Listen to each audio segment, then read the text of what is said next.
So let's start with this. What's the most effective weatherization measure? What do you guys think? Duct sealing. Yep. Duct sealing? Yeah. And a yep.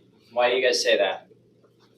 It's Naturally about it. all conditioned air that you paid for, and it's under a really high pressure, and if it's leaky ductwork, you're spending money on it. Do you guys agree with that? Just because he's your boss, or because you really agree with that? I agree with it. Any other measures that you could make an argument to be more effective? I thought it was the attic before. That was attic air sealing, attic insulation. What? Attic insulation.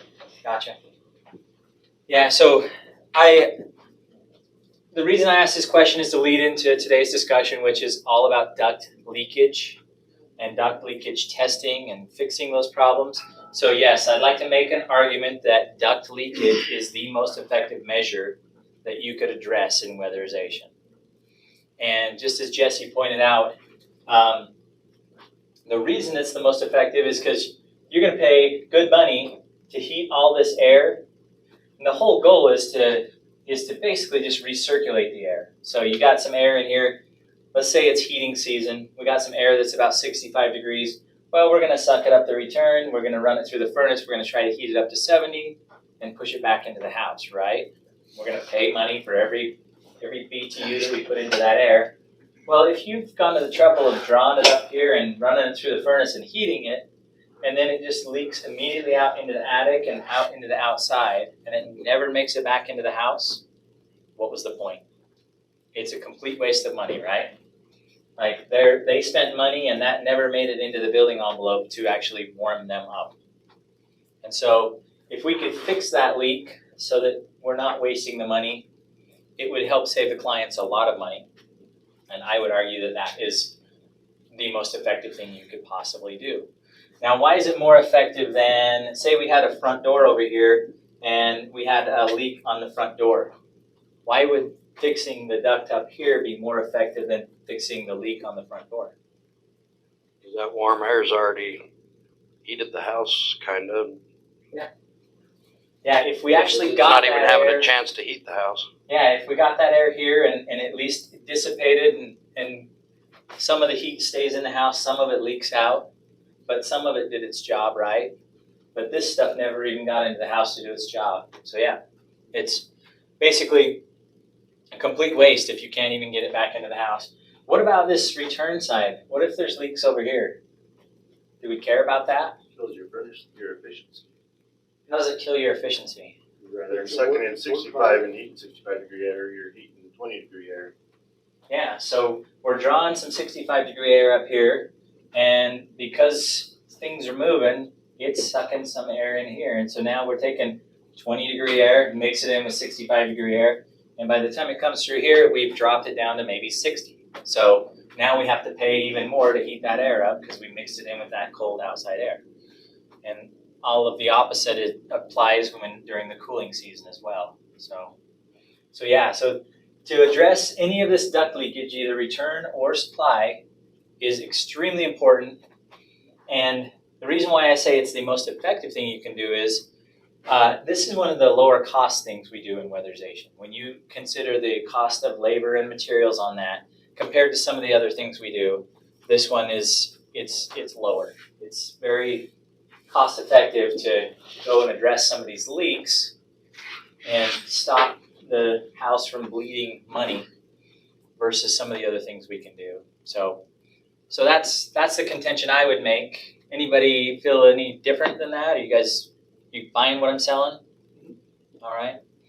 And the audit kind of reflects that. When you look at the audit, it puts everything in the order of priority, and it's always going to push your air sealing and your duct sealing to the very top of the priority list.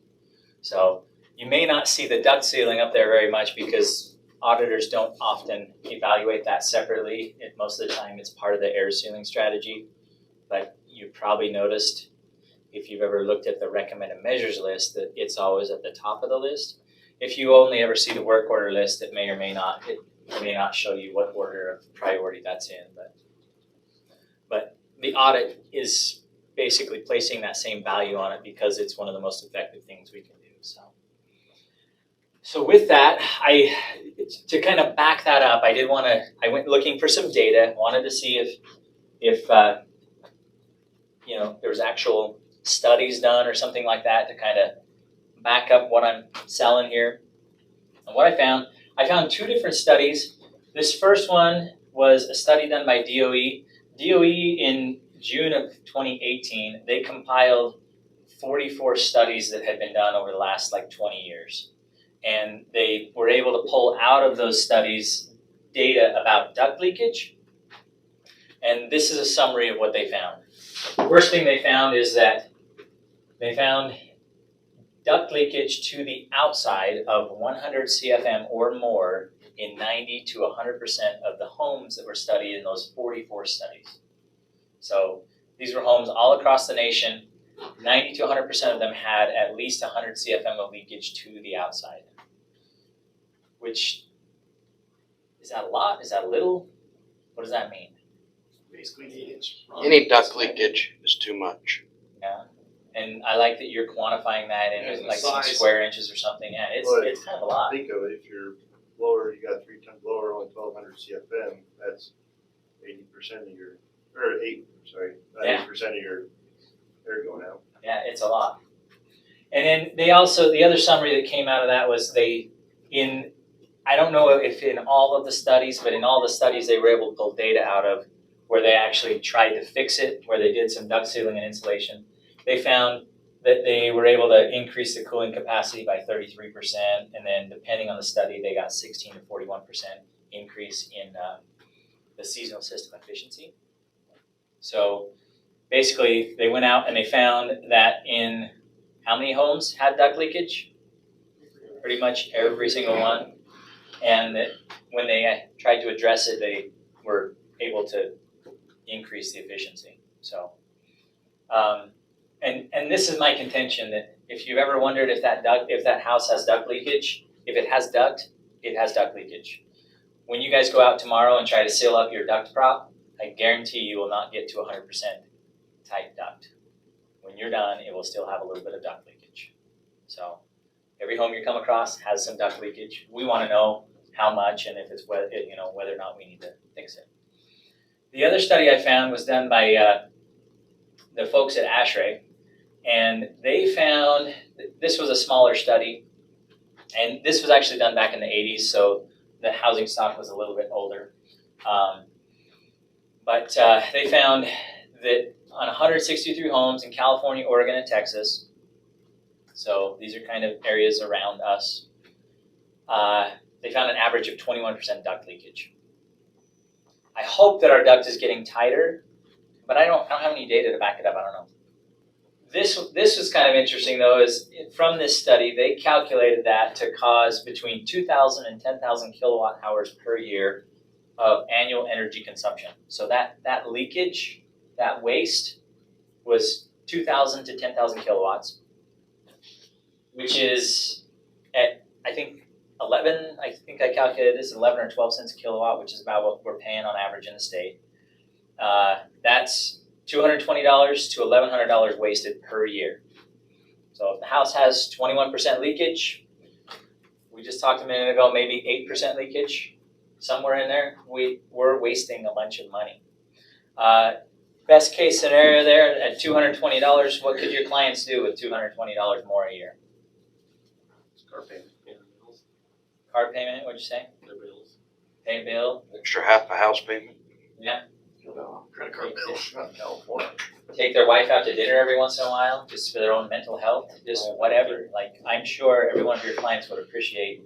That's like an extra, I don't know, I can't do the math on that. How much is that a month? Is that $20 a month? Yeah. Give or take? That's not bad. I'd take it any old day. Anyway, so my contention is it's the most effective thing we can do, and the data, at least the data I found, shows that it's going to be on every home you come across, and that there's a decent opportunity on a lot of them to actually have an impact that your client, that will affect their bottom line. So with that, I want to talk a little bit about how we measure it, when we're required to measure it, And then, once we've measured it, what do we do with that information? So that's kind of what we're gonna cover for the rest of the class. So let's start with that. How do we measure duct leakage in weatherization? Duct blasters. Duct blaster, Pressure pressure pan, anything else? Those are the only two I'm after. I'm not Blower aware of reduction any others. method, but that sucks. What's that? Blower reduction method. Yeah. Sucks. There's a few others. These are the ones that we allow in our program. These are the ones we have guidance in our guidelines about. So pressure pan test, which kind of looks like that, and duct blaster test looks like that. How many of you, by raise of hand, have run a duct blaster test? Nice. How many of you have run more than 5 duct blaster tests? Oh, you guys are awesome. Nobody else has been able to say yes to that. So first, let's talk about our duct leakage or our pressure pan test here. How does the pressure pan test work? Fixable. Turn on the furnace. Negative, sir. Little difference between. Oh, yeah, the sorry. sucker on there. Turn on the what? Turn the blower door. Turn on the blower door. Walk over to the register. Pressure pan test. Yeah. Uh-huh. The old DG 700 out. You didn't say passed. Oh. Yep. So the pressure pan test. How does it work? We're turning the blower door on. In fact, let me put here's the diagram out of our field guide. For Zach, so he knows how to do it next time. So, Thank you. Zach, this is the blower door. Yeah. We're gonna turn that on. We're gonna put the house under negative or positive pressure. Negative. Yep, we're gonna put the house under negative pressure, and Yeah. then we're gonna go around and we're gonna use our little manometer, and we're gonna measure the pressure difference between the house and whatever's going on in the duct system. And what is it doing for us? What are we measuring? What's it telling us? It's telling us how much air is coming from the unconditioned space through the register. Yeah, and Pressure difference. it's not just the unconditioned space. So if I stick my probe through here and or a pressure pan here and get some sort of reading, in this case I got a 2. What's it telling me? What's that 2 mean? It's 2 pascals different than the pressure of the house. Yeah. So Because there's a leak in the duct that's not allowing it to get up to 50 pascals. yeah. So where's that air coming from? The unconditioned So when you do this, this is exactly the same as doing a zonal, right? So I got the same instrument here. Instead of using a pressure pan, let's say I'm in a room and there's a crawl space below me. I'm just going to stick my hose in the crawl space access, close the lid, and I'm going to measure the pressure difference from this room to the crawl space. And when I do that, it's called a zonal, right? Now, if I do that and I get let's say I get a 10 pascal reading on my gauge, what does that mean about that space below me? 10% connected to the outside. It's what percent connected to the outside? 10%. Or 5% because we're doing 50. It's 20% connected to the outside. You double it because you're using 50 pascal. That's right. But yes, I like that you're actually thinking about it in percentages as well. So yeah, if I got a 10 and I'm at 50 pascal, if I double that, I actually have a 20% connection to what? The outside. And I have an 80% connection to the, so it's telling me at 10 that space down there is more connected to the inside of the house than it is to the outside of the house. And what if I got a 45 on here? Then what's it telling me? Then you only have a 15% leak So I have a 90% connection to the inside. outside Right outside. and a 10% connection to the inside, right? And we use that information to figure out whether or not we're going to use the foundation walls as our air barrier or the floor as our air barrier. Well, so now apply that same logic to this.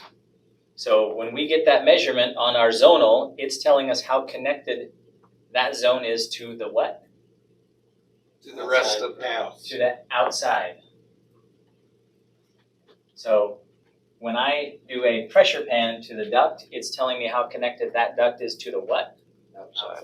To the outside.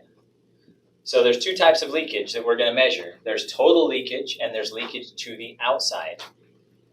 We're more concerned about the leakage to the outside because that is costing the customer more money than the leakage on the inside.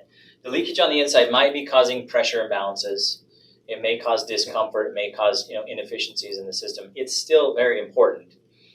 But our program needs to first focus on getting really good at addressing the leakage to the outside, and then we can worry about the leakage inside. So for right now, today, all we're gonna really focus on is that leakage to the outside.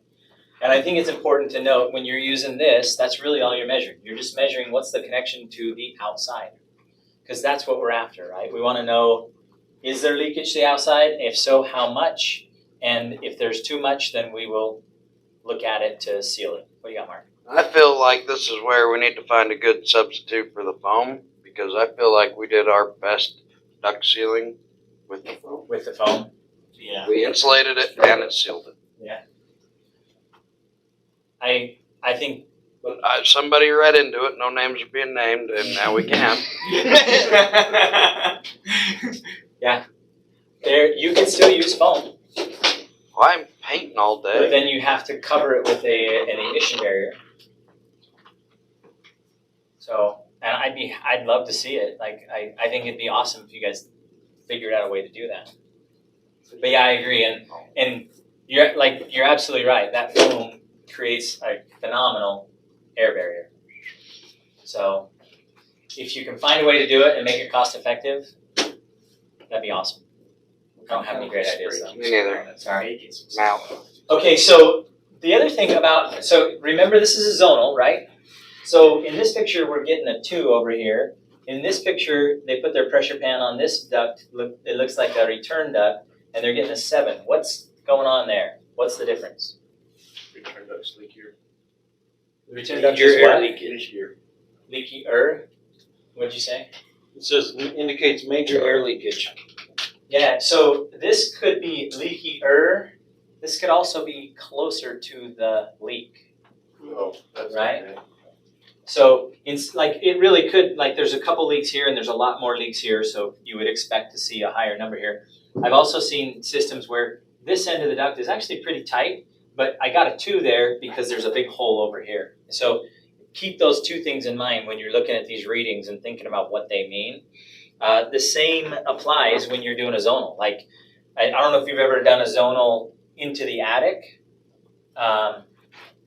If you're really close to a gable end vent or something like that, when you do that zonal, because it's really close to the outside, you're gonna get a really high number. You're gonna get something very close to 50.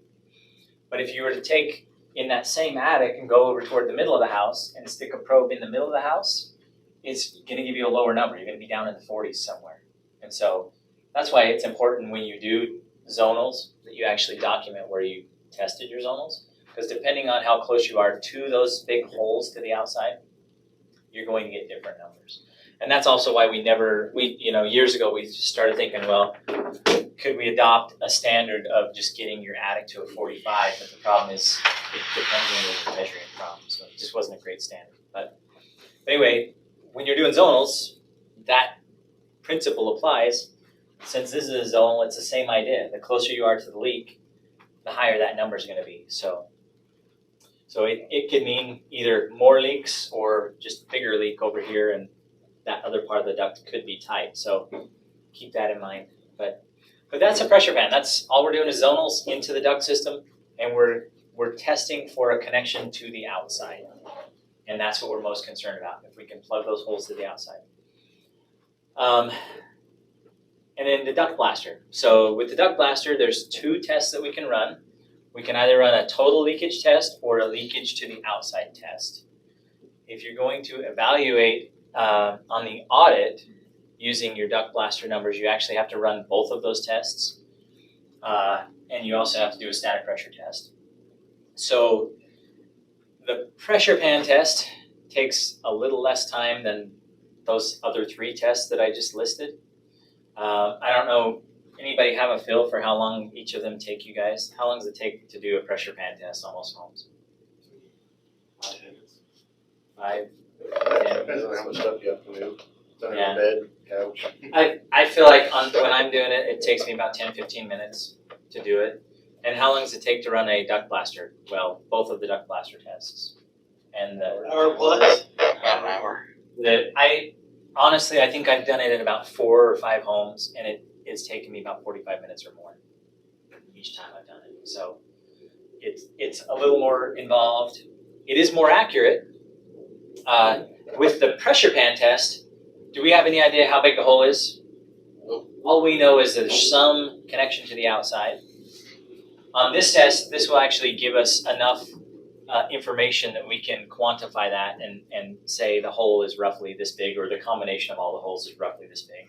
So this one is more detailed. And when you put that more accurate information into the audit can actually give you more money to work on the home, which is awesome. But I'm not sure if the juice is worth the squeeze in most cases. And as you guys probably have recognized, most everybody in the program uses the pressure pan test most of the time. In fact, I don't remember the last time I saw a Duct Blaster test on an audit. But I want to talk about the Duct Blaster test because there is at least one instance where you will be required to use the Duct Blaster test. And no other test will work. So I'll talk about that in a minute. So first off, here's a diagram of a setup for a Duct Blaster test. Can anybody tell me whether this is a total leakage test or a leakage to the outside test?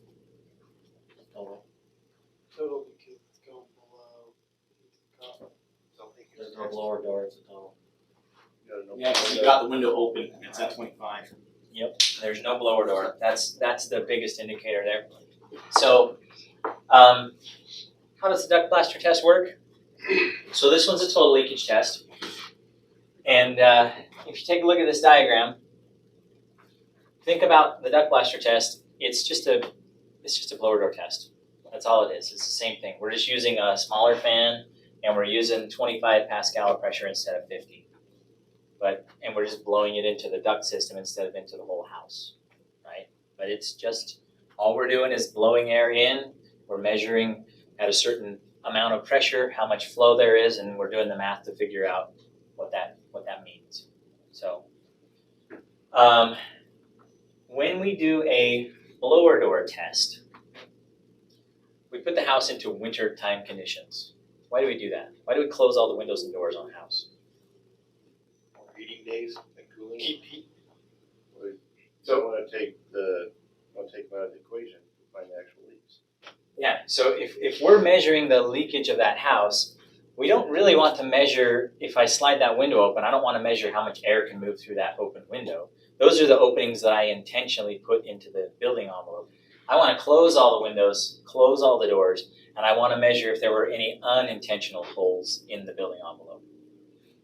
That's what we're doing when we do a Duct Blaster test, right? Or sorry, a blower door test. Well, it's the same thing with the Duct Blaster test. We're going to close all the windows and doors. We're going to close all of the return and supply registers. We're going to put that duct system into wintertime conditions because we don't care about these intentional holes in the system. We want to know about the unintentional holes in the system, right? So when we set this test up, first thing we do, we go put duct mastic on everything. Duct mask, sorry. And then we set our little Duct Blaster fan up, and we want to put it into the duct system somewhere, either on the return side somewhere or right into the cabinet are usually the best places to put that. And are we gonna leave the filter in, or are we gonna remove the filter? Remove the filter. Yep, remove the filter. That's just part of the standard. We're trying to measure the whole system. That's the one component we can take out that would limit airflow. So we want to remove that, and we want to be consistent about the way we test that. So that's part of our standard. And then we're going to blow air into the system at a positive 25 Pascal of pressure. And then we're going to measure the leakage, right? Just at 25. Why 25? What's that all about? Regular English. What's that? I don't know. Make some math easy. Yeah, it was actually just an industry standard. Right. At 25 pascal of pressure, are we gonna do any damage to the duct system? No. It's typically lower than what your blower motor is gonna. It's less strain on the system than what your blower motor is gonna put on it. It's enough air movement that we can actually measure what we're trying to accomplish. It's just simply an industry standard that we've adopted. Tell me about this. What is this for? It says open window or door. So you don't No, because if you're supplying got a leaky duct, you have to have makeup air for the fan to move in. You want makeup air? You want to connect the house to the outside? So, what would happen if this house, this building envelope was really, really tight, and we didn't open a window? Basically, you're gonna like suck in You blow your cold air, but it's not gonna. Eventually, it'll reach. You could probably reach 25. Like the makeup air it works better with the makeup air, but what's it gonna do? What if this envelope's really, really leaky and I have a big hole right here? When I push air into that, if there's not a path of least resistance here, that air is not gonna leak out of there. Or it's not gonna leak out very fast. But if I open that window, now the air is gonna leak out really, really fast.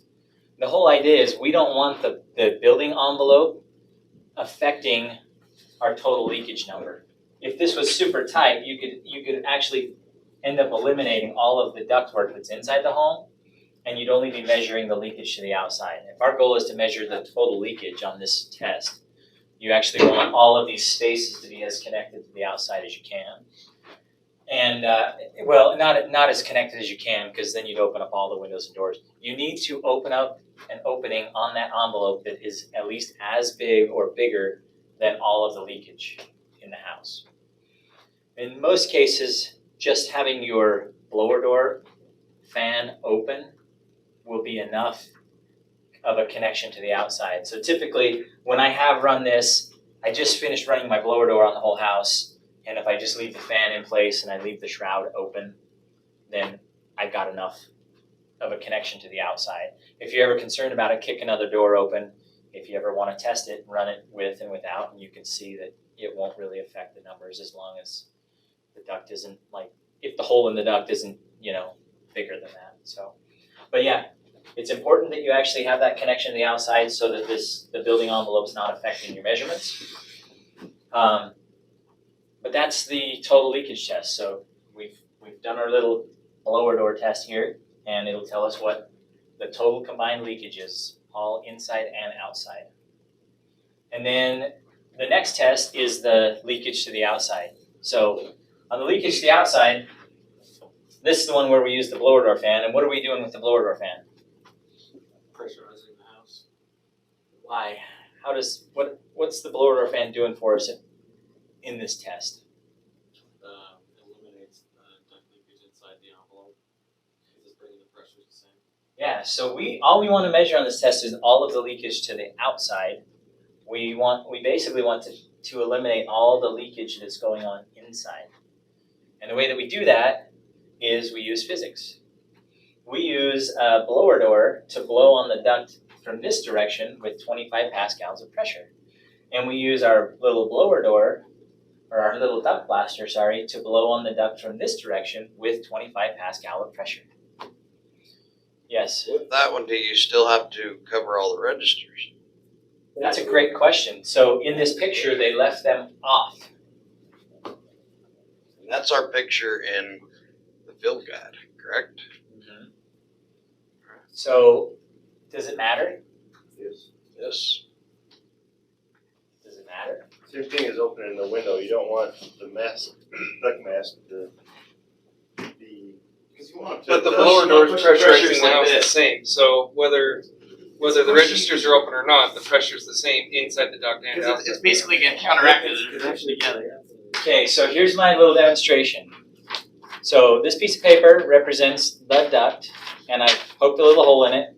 So if I use the Duct Blaster, the little fan, to blow inside the duct and I'm gonna blow on all the surfaces inside the duct at 25 Pascal of pressure.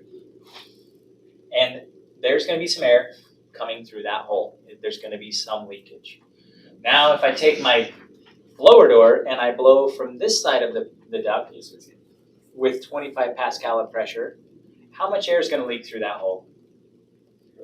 It's got the same force pushing this way as pushing this way, and therefore the air should not be leaking there. So if I have a leak right here or here, I'm pushing on it with the same pressures, right? What about this leak right here? Same pressures. I'm pushing on this leak with 25 Pascal of pressure from inside, and I'm pushing on it from here. So does it matter? No. Now, if these are big holes, your little Duct Blaster fan may or may not be strong enough to push on that. But basically my point is it doesn't matter. You can leave it on, you can take it off. I like to leave it on. According to BPI, it has to be off though. Does it? Yeah. My contention is it's not gonna matter, but if BPI has listed that and as part of the test, make sure you do that so that we can pass you on the test. But and if you want, I honestly haven't set that up and tested it both ways. So if you ever get some time and you want to test it. Let me know what you find. But the science behind it says it shouldn't matter as long as those fans are strong enough to put enough force out. I only know because I missed that part of my first BPI test. Gotcha. That But messed yeah, up. it's a great question. I'm glad you bring it up. But yeah, so that's the principle. It's kind of cool that you can actually take all this stuff out of the equation, and then all that's left over is just the leakage that's going to the outside.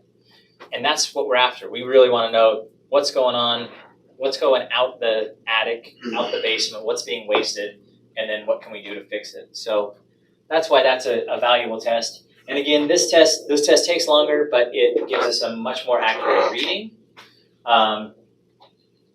In the grand scheme of things though, sometimes that might matter, and sometimes it's okay to just do the pressure pan test and weatherize the house and do duct sealing where we can find it and not be super precise about how much it is. So with the blower door on this one, we're using the blower door to pressurize or depressurize the house. Pressurize. Yeah, so we've actually flipped our fan around and we're pressurizing the house, right? On the pressure pan test, are we pressurizing or depressurizing? Pressurize. Are there any instances that you would run into where you're not allowed to run one of these tests? COVID-19. Corona, COVID-19, Yeah, you can't get to the Asbestos and vermiculite. vermiculite. Yeah, if there's a vermiculite in the attic, then can you do, which blower door can you run? Positive or negative? Positive pressure. Yeah, it's okay to run positive. We just don't want to run negative where we might suck some of that asbestos into the building envelope. So if that's the case, if you found vermiculite in the attic, then which of these two duct tests can you not run? Pressure pan. The total duct leakage. First one. The pressure pan. Oh, pressure pan. You can run your duct leakage and you can run your total duct leakage because you're going to put the house under positive pressure in both instances.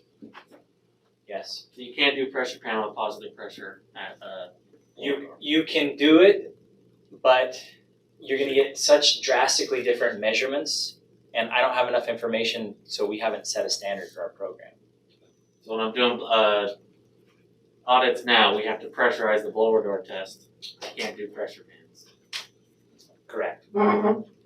If you're doing an audit on a house that has vermiculite, you better bust out your duct blaster. Well, regardless of that, we're supposed to do positive pressure. blower door, pressure. right? Oh, under COVID? Yes. I gotcha. So now my pressure pans that I've been doing these last few months are worthless. You've been doing them all under positive pressure? Yeah, I asked. What kind of number? I guess the problem is you'd have to do them both and compare the numbers. So I don't know that you'd really know the difference. I remember one of the houses I got. Yeah, we can test it out. Might as well test it out here. A lot of the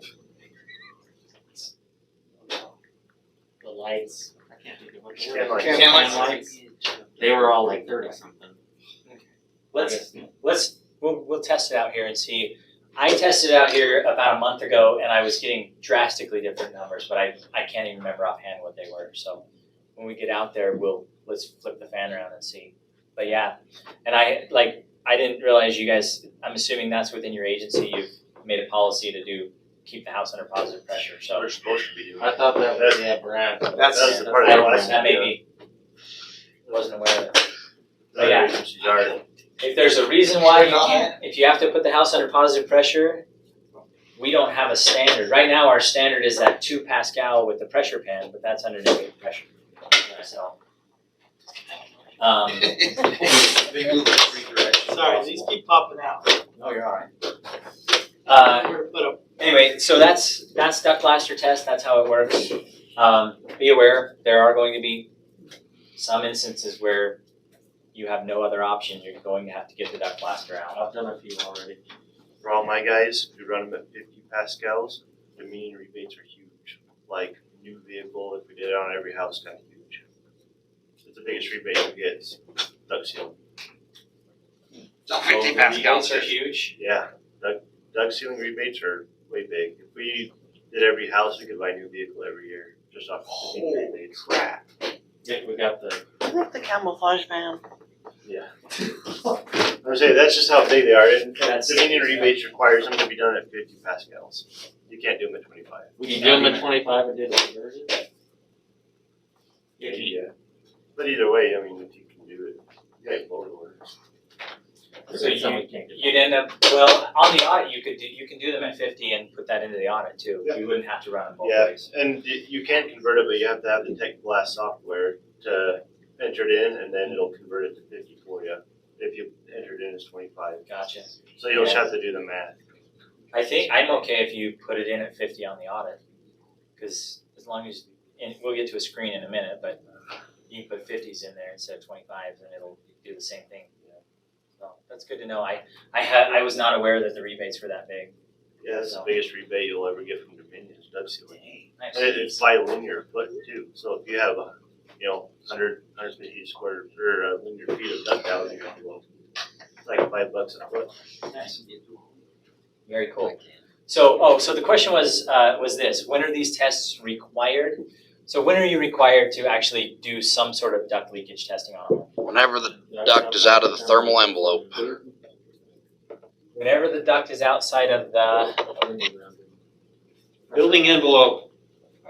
intentionally conditioned space. Say that one more time? Whenever Intentionally. the duct is outside of the intentionally conditioned space. So buffered areas, anything in a buffered area, you'd have to do duct blast. So how is that different than outside of the thermal boundary? If you have a basement, there's no heat room to it, that's technically not conditioned space. Yeah, so Crawl space, the wall's insulated. yeah, the most common one is the crawl space. It's the get the camera move over here on me. It's this scenario here. So here's our house. Here's our crawl space. Let's say we have a furnace and a duct system down here in the crawl, and we decided to bring the crawl space into the thermal boundary, and we did a pin and drape on it. So this is a situation where we have ductwork that's outside of the intentionally conditioned space, but it's still within the thermal boundary.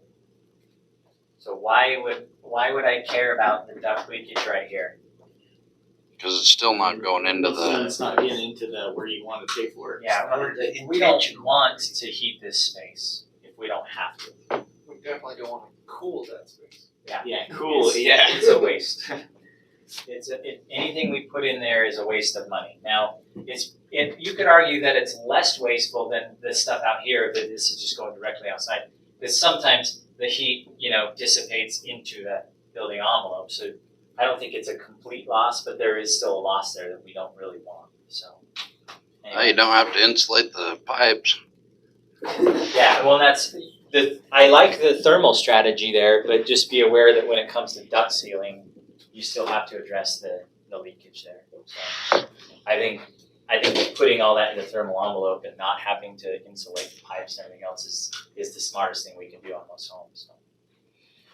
Anyway, so here's the guidance in our field guide. So first and foremost, it says duct leakage to the outside shall be measured on all homes with duct outside the conditioned space. And if I was to edit those, I would actually put in intentionally conditioned space. But whenever I say conditioned space, that is really what is meant, is that it's the stuff we're intentionally conditioning. And it shall be documented on your field collection forms. Duct leakage can be measured using either the pressure pan test or the Duct Blaster test. And then, as Jesse just pointed out, Duct Blaster testing is required to qualify for utility rebates. So, and I wasn't aware it was at 50, so that's good info too. Thanks. So, when is duct leakage testing required? All homes with duct outside the conditioned space. Yep. Anytime there's duct outside the conditioned space. And then, which of the tests do you have to do? 95% of the time, you can do either one of them, whatever you prefer. But in a few instances, you would be required to do the Duct Blaster test. So the pressure. Can you do any one of the Duct Blaster testing? Well, in order to evaluate it on the audit, you actually have to do both.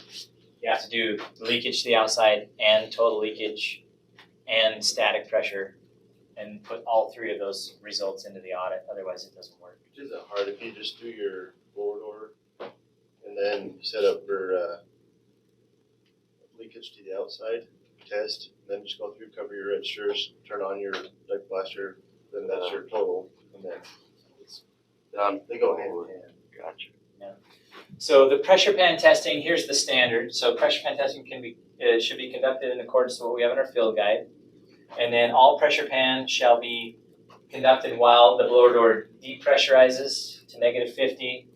And if the pressure pan results are greater than 2 Pascal at any supply or return register, then the duct shall be considered leaky. And if the duct is considered leaky, the auditor must evaluate for duct sealing using the energy audit. And what that means is you're gonna have something on there to tighten up your ductwork.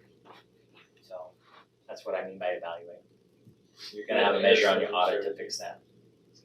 Like it could still be on the air sealing strategy. Correct, yeah, it can either be in your air sealing strategy or it could be separately in a duct measure.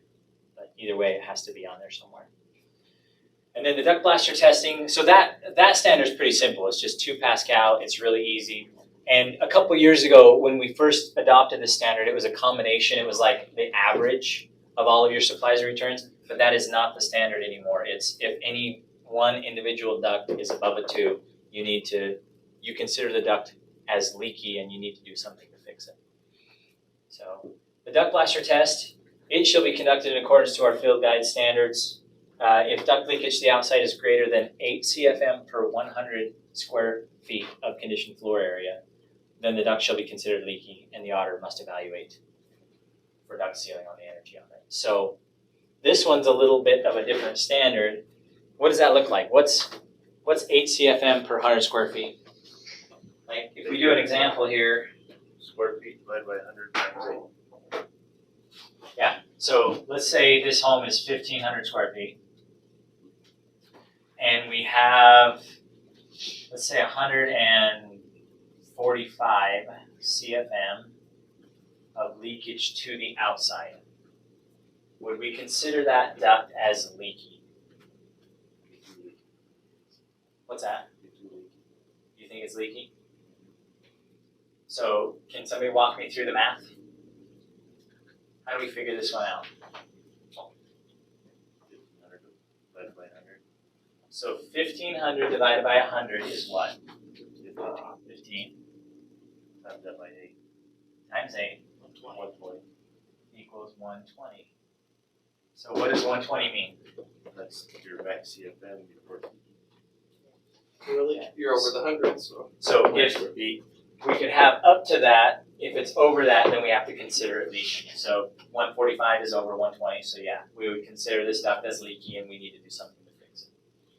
So make sure you're doing that math, make sure you're doing it right, because that one's easy to mess up, but it's per every 100 square feet.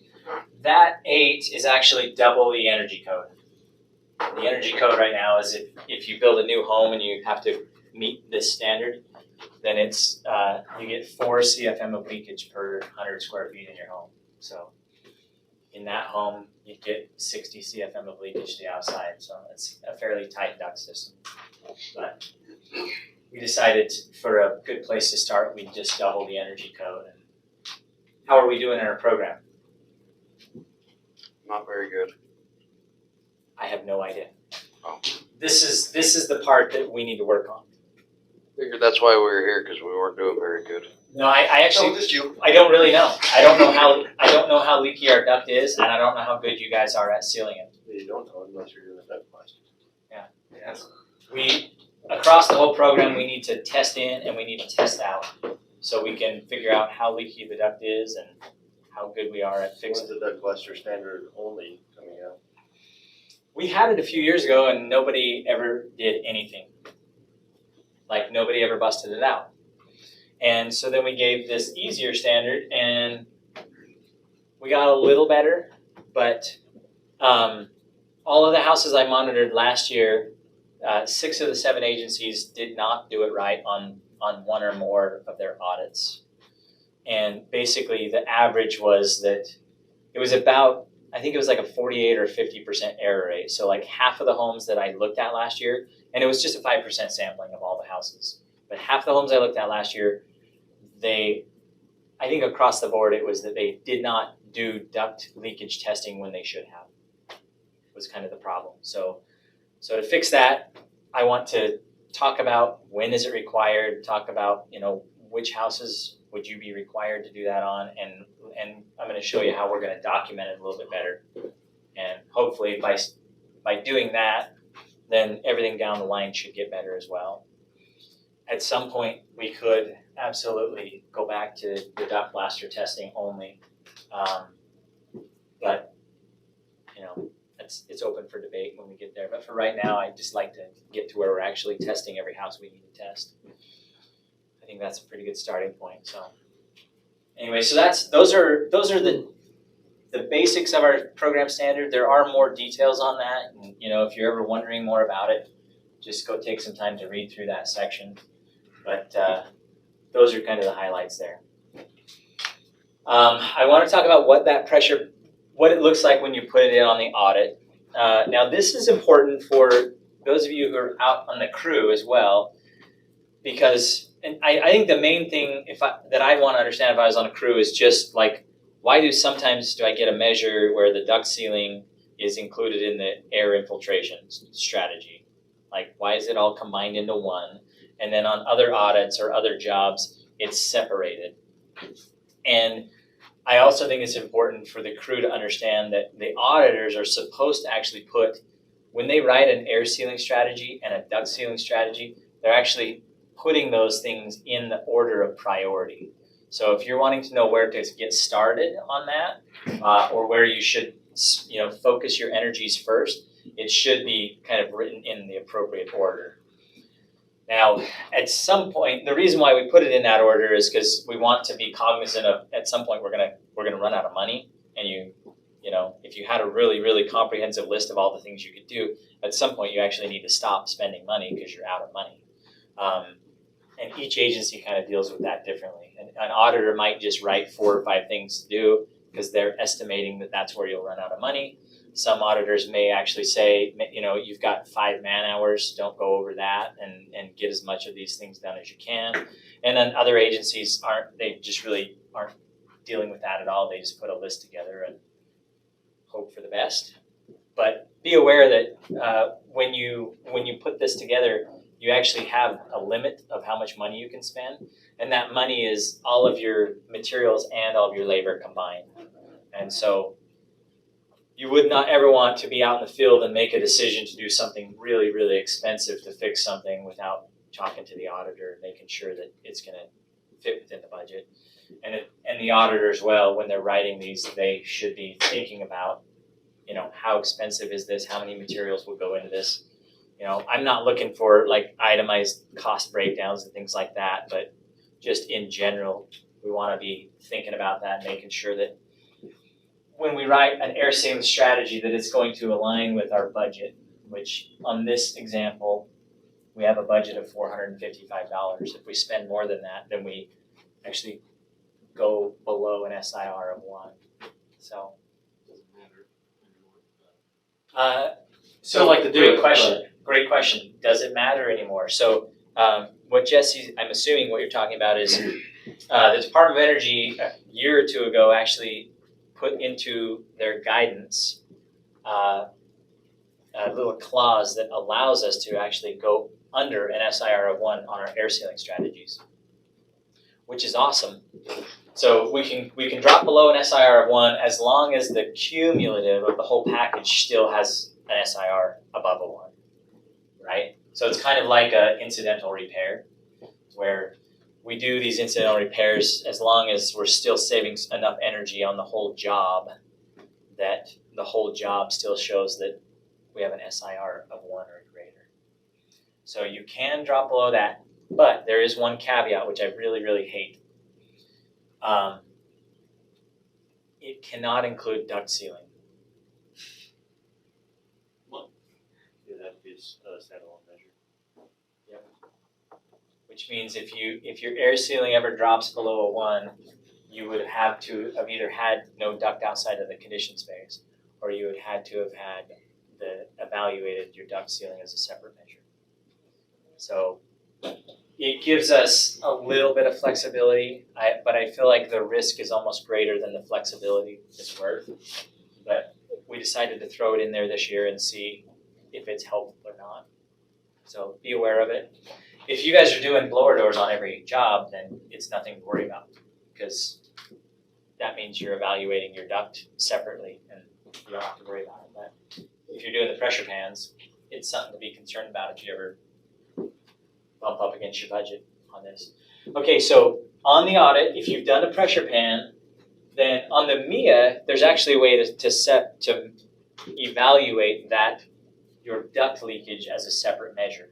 So if this was a MIA audit, you would check this box, and then there's a little drop down that appears right here, and you would select the pressure pan tests, and then it would ask you for your average pressure pan tests, and you'd put that information in, and it'll give you a budget to do some duct sealing separate from your air sealing measure.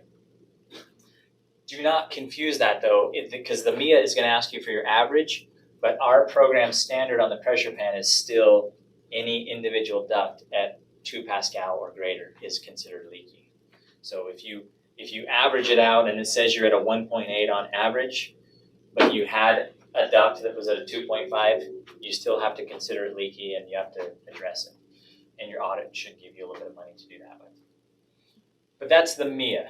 And the reason that was an option on the MIA is because mobile homes are all pretty similar, and they were able to compile the data, and when they looked at the data and they added the calculations that they added within the audit, then the margin of error was small enough they felt comfortable with that. But when they looked at it from the site-built side of things, they found that site-built homes they're so different, they vary so much that the margin of error with the pressure pan readings was beyond where they felt comfortable. So they don't allow for the pressure pan readings in the audit to break that into 2 separate measures. So if you've done your duct leakage test with a pressure pan on a site-built home, so you're running a neat audit, then you can't evaluate the duct separate from your air sealing. You have to combine the two. You have to put your duct sealing into your air sealing measure. And so you're limited to whatever your budget is there. And then the other thing is that all of your duct sealing stuff has to be the highest priority. So here's an example of what an air sealing strategy might look like that had leaky ductwork. So all it is that all of these things, 1 through whatever, are all combined into one measure. And you'll notice that the top 8 all have to do with duct sealing. So if your duct sealing is part of your air sealing measure, it's the highest priority. So those things are going to show up at the top. If you guys are crew and you're out there installing this stuff, all of the duct leakage stuff needs to be done first. I realize that's not always how the sausage is made, but be aware if you go do all of these things and run out of money, you just messed up because these things were supposed to be done first. And these things can be done if you still have money to do them, is kind of the idea. So you guys can work out within your agency how you want to do that. If you want your auditors to be like, nope, we're gonna run out of money about here, so you know, they could put some warning there, or they could just not include these, or whatever you need to do to make sure you don't run out of money. But anyway, yeah, so it's like remove, here's just some examples of some things you might do when you're sealing your duct. Remove 4 flex runs from the top of main plenum, mastic connections, and reinstall. Repair torn flex run at north end of attic, see photo 5. Seal around 5 supply boots in attic, move insulation. Use 1 part foam to seal gap between boot and ceiling, reinstall. Sorry, my numbering's off there. Seal seams at main plenum and attic and mechanical room. Tape the seam between the furnace and the plenum. I don't know if you guys if you ever want to do that, I recommend that you tape it instead of mastic it, because that's a seam that they might want to break apart at some point. But those are pretty leaky. Mastic inside return air and hallway. Again, that's usually going to be leakage to the inside. It might just be pressurizing your CAS. Mastic inside return air in a hallway as far as can be reached. Does anybody ever do that? You guys ever get inside of a return air and look up and seal those things off? Mhm. Most of the time they're small, but sometimes they're actually quite large. You can crawl right in them. But those are some great opportunities to watch for. Mastic inside all supply duct boots. Seal gap between boot and floor with foil tape. And then seal rim, attic air sealing, window sealing, new thresholds, and on down the list. So be aware that stuff is written or should be written in order of priority. I have no idea. You guys may know each other and know how you work together. Yours may be less or more detailed than that. But that's just a general idea of what that ought to look like for your air sealing measure, for your air sealing strategy. This does not necessarily have to be here on the audit, but at a bare minimum, it has to show up on your work order and it has to follow the air sealing priority list. So that's the pressure pan on the audit. And then if you'll note, these are the economics that the audit spits out. And this on this audit, it said at a 1.0, it gave us a budget of $455. So could you take care of all those things for $455? I don't really know. It depends on the house, depends on how many materials. Looks like a long list. I don't know if you could. That's a pretty good sized list.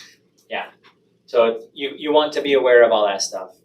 So the nice thing though is if you do have some serious duct leakage, this is going to drop your number when you're doing your air sealing, because you know that is leakage to the outside, whether it's duct or whole house, it's still there. But whether or not you'll hit your target before you run out of money, you never know. So that's the pressure pan. Now, if you had done a duct blaster, then when you do the duct blaster on the audit, you check the box, you select duct blower measurements, and then instead of just putting in this information and this field here, you now have to put in some information about your duct operating pressures, and you have to do your total duct leakage and your leakage to the outside. So this is to Mark's question. Could you just do one of those tests? No. In order to fill in the audit, and the audit has all these boxes that have the black outline on them, those are all required fields. So in order for the audit to actually evaluate this as a separate measure, it requires that you do the total leakage to the outside, and your duct operating pressures. Yes? How do you calculate how much you think your pressures will be after duct sealing? Great question. So how do you calculate these fields? Before duct sealing, after duct sealing, how do I get those numbers out after? All right, so Where do they come from? so if we measured our total leakage at 725 and we measured our leakage to the outside at 380, we have the program goal is to reduce our leakage by 50%. Which leakage? Total or outside? Outside. Yeah, we want to reduce the leakage to the outside by 50%. That's the goal. So if this is 380, what's 50% of that? 190. And if our total leakage was 725, what's 725 minus the 190 that we're going to reduce it by? That's 535, if I did the math right. that answer it? This is one I see get confused a lot, like, and I've even done it myself, like I'll go, oh, half of 725, and then half of this, but no, it's half of this, and then whatever that is, you subtract it from that. Because we're really not gonna do any or much sealing on the inside of the duct inside the envelope. It's really the duct that's outside the conditioned space that we're trying to seal, so. Where would I go to find that in writing, where to how to do that? Where is that? I can't remember if I've actually got screenshots of that in B9 or not. Basically take a picture of that. Yeah. If it's not in the, like, I think it's in writing in there. I know the goal to reduce by 50% is in writing. Well, actually, I didn't reference the guidance though, but it is in our guidelines. So you can search for the 50%, but I don't know if I've actually put information in on how to do this. I do know it is in the Weatherization Assistant, the big book. And then my hope is that we'll be publishing this video as well and putting a link into our guidelines as appropriate. So hopefully that stuff will help as well. And then the other one that if you may already know or not, but so when we do our duct operating pressures, first off, if you're measuring static pressure on a furnace, you're going to turn the furnace on. And what fan speed do you want the furnace on? High, Highest low, setting. medium? You want it on the highest setting. And then these measurements are, have you guys all seen the chart where it has like location A, B, C, and D? So we have a chart where you can take different static pressure measurements. These are location A and location D. This is supposed to be above the A coil in the supply duct. You want it as close to the furnace as you can, but you're going to get outside of the furnace and the air conditioning equipment and just into the supply duct. And this is in the return right before the filter. So, and then remember these are both in pascals. And then when you're trying to figure out what your after duct sealing is, if you seal the duct, will the static pressure go up or down? Yeah, it's going to go up. And the guidance, the general guidance that I got from Mark Turnez at NREL, who built this, was just add 5 pascal to that. So if you get out there and find that it's a little different, you're welcome to add more or less based on what you're finding, but in general, you can just add 5. So those are the numbers, and then you'll notice that instead of just having one budget for infiltration reduction, we now have 2 because we've split this into 2 measures. Now, we still only have 1 comment box, so this is what I recommend you do if you're going to put all the information into that comment box. You don't have to put the information in the comment box, but your duct sealing strategy and your air sealing strategy need to, at a bare minimum, need to be listed on your work orders. And so if you were going to put both of them here, that's what it would look like.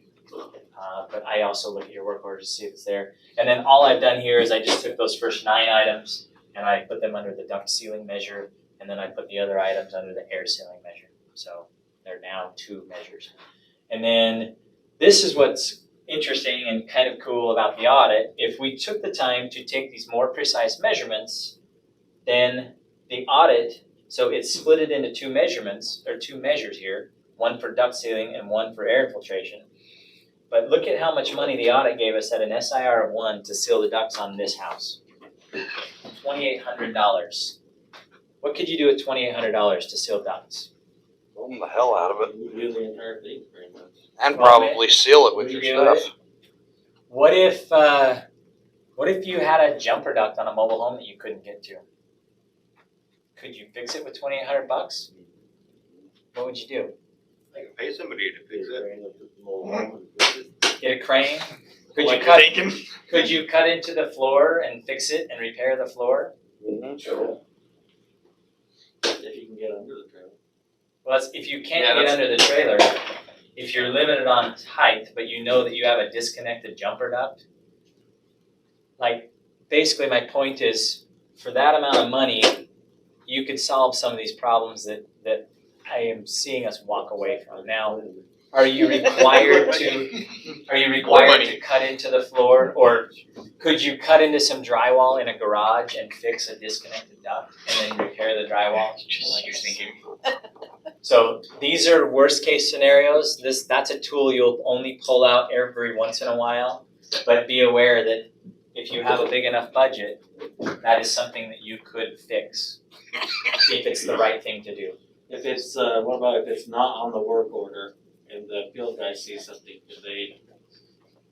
So again, if I was crew and I saw maybe there's an opportunity here, but I think it might take a few man hours, I'd call the auditor. I'd say, hey, this wasn't on the work order.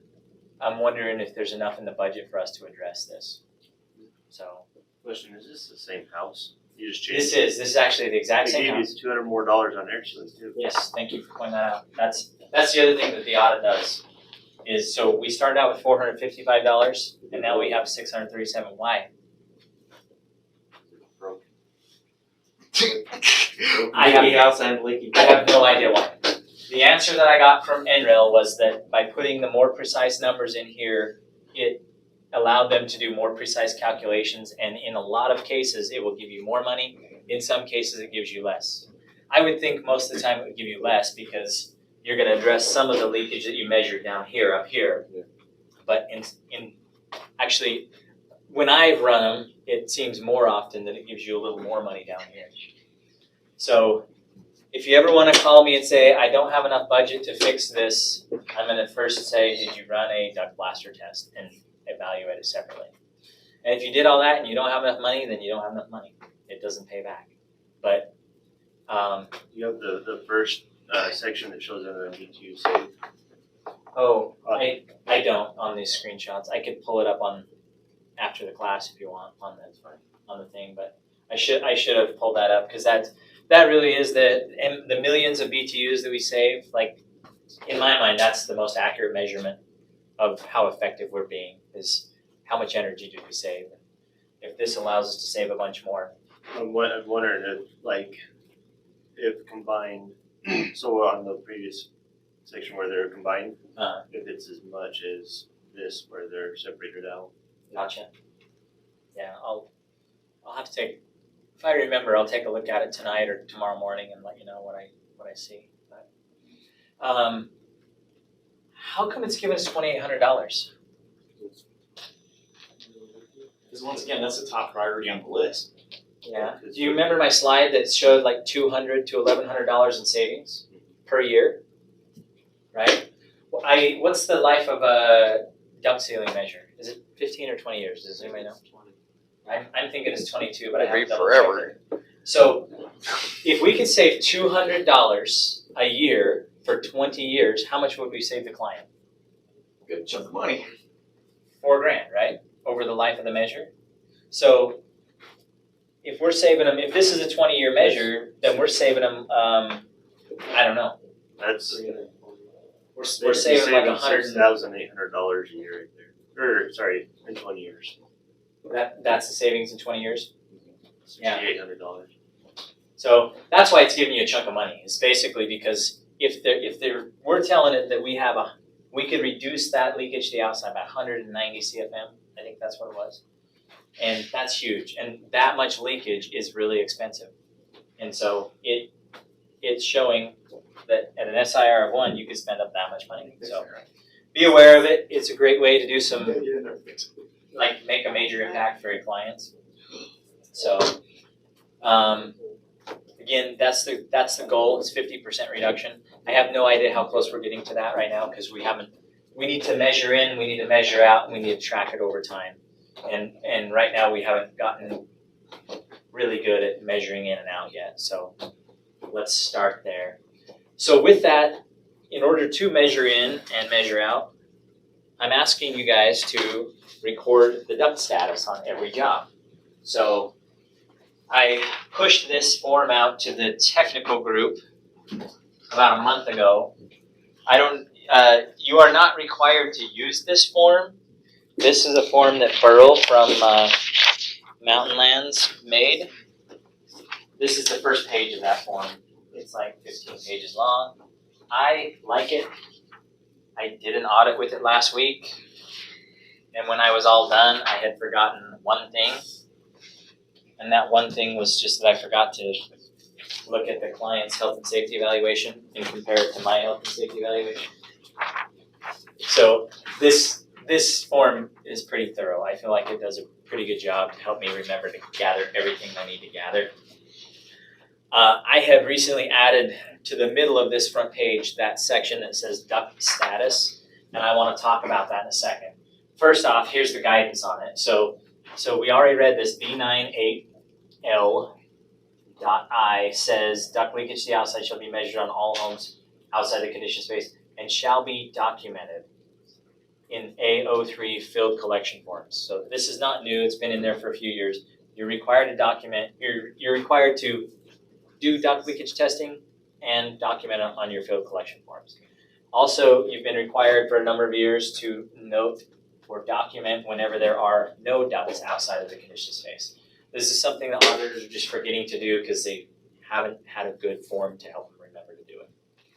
Here's a good form. If you don't want to use this form, make sure that your form asks these 3 questions right here on it, and make sure you're documenting that on every job. So the first question is just yes or no, is there ductwork in the home? If there is none, then you're done. No testing required. House that I audited last week, I checked no, there was no ductwork on the house, it was all electric. So I was done. But if you check yes, then is there ductwork outside the conditioned space? And you'll notice that when we get to this next one, it says, is there any uninsulated duct outside the thermal boundary? So the difference there again is the conditioned space versus the thermal boundary. We're talking about duct leakage, it's conditioned space. When we're talking about duct insulation, it's the thermal boundary. So on the, is there ductwork outside the conditioned space, I put in parentheses on this form to help anybody who's using it to remember that's typically going to be found in attics, crawl spaces, exposed floors, or cantilevers. So if you have duct in those areas or anywhere else outside of the conditioned space, then you have to check yes, and testing is required. And then we really are not focused on insulating the duct during today's training, but make sure you're answering that accurately and then evaluating accordingly. This is just another one where sometimes an auditor will evaluate to insulate the duct, and then sometimes they don't, and I have no idea if they checked to see if there was any duct or not. And so this is a question that will be really, really helpful for me, and I know helpful for auditors when they look back at their files to go, was there any duct outside the envelope? I don't remember. Oh yeah, I checked the box, so now I know. Anyway, so make sure that you are documenting that on every audit. I have some examples here, and I want to go through the examples, and I want to apply at least these first 2 questions to each example, so you guys can kind of think about that and think about how this works. So, on this house, first question is there duct in this home? Yes, sir. And the second question is there duct outside the conditioned space? Yes. Yeah. So is testing required? Yes. Yes. What about this one? Is there duct inside this home? Yeah. Is there duct outside of the conditioned space? Yes. No. No heated, there's no vent in the basement. So there is a return in the basement. Where's the supply run? I know. I should have drawn in some supplies. It's a very unbalanced system you got But there. I left it on there just to mess with you guys. Have you guys ever seen a house with a return in the basement with no supplies? I can only think of 1 or 2. Like, Every unfinished home in Logan. Uh-huh. Yeah, exactly. They'll shove a whole return down there just because. yeah, and really, I think you guys, if you had walked inside this home, it would have been much clearer. Like, this may be a terrible diagram, but so the answer here is that the duct is, you could consider it all inside the conditioned space. So would this one require testing? Yes. No. If the duct Oh, is it's all all in inside the the house. conditioned All space, inside. you don't have to test it. What about this one? Outside, It's outside the Outside, cantilever. get her tested. Yeah, so in our program, we're going to consider duct in cantilevers, garage floors, all those exposed floors. We're going to consider that outside of the conditioned space. Now, do you always have to fix that one No. It's leaky. It depends. if it's leaky? So is testing required on this one? Yes. If it's leaky, then you fix it. If it's not, then you know that it's good. But if you don't do anything like most of the houses with cantilevers, then we never know. What about this one? Is there duct in this home? Yep. Is there duct outside the conditioned space? It's a hard one. Yeah, so this is a crawl space. And so I would assume, and we now have a return and supply, they're all upstairs, so they're not intentionally heating this space. But we do have ductwork down in that space. So yes, there is duct outside of the conditioned space. So is duct leakage testing required? Yes. And again, we kind of drew it over here earlier, but this is just right in the guidelines. Duct leakage in a crawl space shall be considered leakage to the outside regardless of whether the crawl is inside or outside the envelope or the thermal boundary post-weatherization. So that one makes sense? All right, what about this one? Is there duct in the home? Yep. Is there duct outside of the conditioned space? Yes. Where's it at? Garage and that it's basement. Gosh, sorry. It's that suspended floor there, or it's that exposed floor there. This one can be a little tricky because half the time you're gonna walk in the garage and it's covered with drywall. And you don't even think about the duct being in there. So watch for those and keep an eye out for them.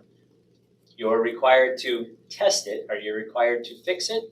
You don't know. You gotta test it and see if it's leaky. And then if it is leaky, then you gotta think about just how much correction you need to do. Basically, if it's super, super leaky and you start identifying a disconnect somewhere, then you might have a big budget to fix that. If you have a very small budget, you might just reach in and do a little bit of boot sealing here and there, and that may be all that you can do. So, but either way, testing is required on that. There's return in there too. You're not at a 50 Pascal pressure difference. Yeah. You might be sucking in. And create some imbalances and stuff. Car Sucking in fumes. garage contaminants. So those are my little scenarios. Hopefully that helps a little bit to kind of wrap your mind around like when is duct leakage testing required. This was a scenario that I wanted to just talk about. You guys, have you ever seen this where you get this like streaking coming out of the ductwork? What causes that? Soil filtration. Dust from the attic, ductwork to get dust in there. Yeah, so like this could be a hole way back here somewhere. But I've also seen where it's caused by just not having this gap right there sealed. And it is, it's literally air being pulled out of the attic and then, getting stuck to the ceiling either because there's a little bit of moisture here or whatever. I was in a house 3 weeks ago and there was just a bunch of streaking all around this grill. I think I did take a picture of that one. But anyway, It's like that's usually an indication that you've got some leakage somewhere in the duct and it's pushing insulation into your building envelope, which you don't really want. So is it effective to seal that? Does that help at all? Yeah. It's not really for duct sealing, it's for air sealing. Well, that is the one. It's kind of interesting when you think about it. So if we're going to do a duct blaster test on this, we're going to cover this up, and we're not going to measure how much leakage is there on our duct blaster test, right? If we're doing a pressure pan test, we'll actually that connection to the outside could be that seam. And whether you want to call it air sealing or duct sealing, I don't care. Just fix it. And if it shows up on your audit under your air sealing measure or your duct sealing measure, I don't care. Just fix it whenever you can. Because what happens here is, this is kind of like where a river flows into a larger body of water. This fluid comes out of here, and because of just the pressures caused by this, it literally draws air right out of your attic and into the conditioned space. So you can literally have that hot air coming right out of the attic just simply because your cold air is moving into the space. On the prop, I haven't done it this week. I need to set it up and show you guys. But we did it out on the prop where we actually measured the there's a pressure there. We just stuck a probe right there in that gap, and we were actually able to measure it on 2 of the props anyway. That there is a positive pressure there that's sucking air right out of your attics. So that's a great opportunity there. Whether we're measuring it on our duct leakage testing or not, watch for it and fix it when you can. And that's something you can sometimes fix from up in the attic, and sometimes you can just caulk it from inside the room. But it may or may not drop your measurements. If you did pressure pan measurements, it'll drop them. Can a house with no duct outside the conditioned space have duct leakage to the outside?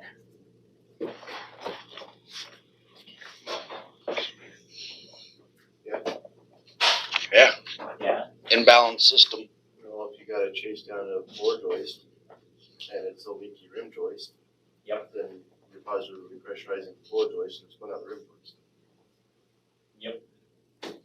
So I was out in a house in Uinta Basin last year, and just for fun, it was a Boise Cascade. Just for fun, I did a pressure pan on the ducts, and I found like a 6 and a 9.